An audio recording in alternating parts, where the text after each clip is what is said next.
നമ്മളെ വീട്ടമ്മമാർക്ക് ഒരുപാട് ജോലികളുണ്ട്. അതിൻ്റെ ഇടയിൽ ഞാൻ എപ്പോൾ സമയം കണ്ടെത്തി പ്രാർത്ഥിക്കാനാ? എനിക്ക് സമയം കണ്ടെത്തി നാമം ചൊല്ലാനാ?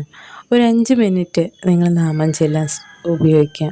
നിങ്ങൾ നാമം ചൊല്ലുമ്പോൾ നിങ്ങളുടെ എല്ലാ ടെൻഷനും എല്ലാം മാറ്റിവെച്ച് നിങ്ങൾ നാമം ചൊല്ലുക.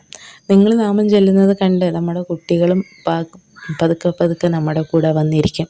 അവരങ്ങനെ വന്ന് നമ്മളുടെ ഒപ്പം ചേർന്ന് കഴിഞ്ഞാൽ നമ്മളുടെ കുടുംബത്തിന് തന്നെയാണ് അത് ഉയർച്ച.